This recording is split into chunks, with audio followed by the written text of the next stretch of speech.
నేను ఇప్పుడు చైనాలో ఉన్నాను. మీరు ఇక్కడ చూస్తే కనుక ప్రజలు హ్యాపీగా ఉన్నారు, ఏ జబ్బులు రొచ్చులు లేవు, చక్కగా ఎవరి పనులు వాళ్ళు చేసుకుంటున్నారు, హ్యాపీగా ఉంటున్నారు. సో 11 అవుతుంది రాత్రి టైము. చూడండి, ఎవరో కనీసం మాస్క్ కూడా పెట్టుకోవాల్సిన అవసరం లేదు ఇక్కడ.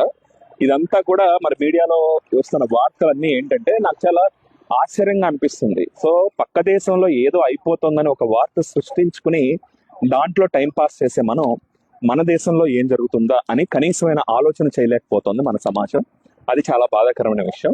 ఇక్కడ గడిచిన 1 సంవత్సరంగా మనం చూసుకున్నా కూడా ఒక 2 నెలలు ఒక రకంగా, 2 నెలలు ఒక రకంగా, 2 నెలలు ఒక రకంగా రకరకాలుగా ప్రజలు ఇబ్బంది పడుతున్నారు. కొన్నాళ్ళేమో కాళ్ళు వాసిపోయి రకరకాల జ్వరాలు వచ్చినాయి, కొన్నాళ్ళేమో డెంగ్యూ కాకుండా ప్లేట్లెట్లు పడిపోయినాయి, కొన్నాళ్ళేమో పెద్ద వయసు వాళ్ళందరికీ కూడా హార్ట్ వీక్ అయిపోయింది, సడన్ గా అలా చనిపోయారు. ఆ తర్వాత యంగ్స్టర్స్ కొంతమంది, సో వయసులో ఉన్న ఆడవాళ్ళు రక్తం చిక్కబడిపోయి సడన్ హార్ట్ అటాక్లు వచ్చి చచ్చిపోవడం, లేదా యంగ్స్టర్స్ ఒక మొన్న అక్టోబర్ సీజన్ లో చూసుకుంటే కనుక 1-2 నెలల పాటు యంగ్స్టర్స్ సడన్ గా హార్ట్ అటాక్లు వచ్చి చచ్చిపోవటం, ఇదంతా ఏదో లింక్ ఉంది. సో మన దేశంలో కూడా చాలా వైరస్లో ఏదో ఒక క్రిములు వస్తున్నాయి, వాటి వల్లే కదా ఇవన్నీ జరుగుతుంది. దాని గురించి ఏం జరుగుతుంది ఏంటి అని కనీసమైన ఆలోచన ఏమన్నా ఉందా? దాని గురించి విశ్లేషణ ఉందా? పరిశోధన ఉందా? దానికి ఏమైనా పరిష్కారాలు ఉన్నాయా? ప్రజారోగ్యం గురించి ఏమాత్రం కూడా ఏమీ లేకుండా మనం ఏంటయ్యా అంటే చైనాలో దాచేస్తున్నారు.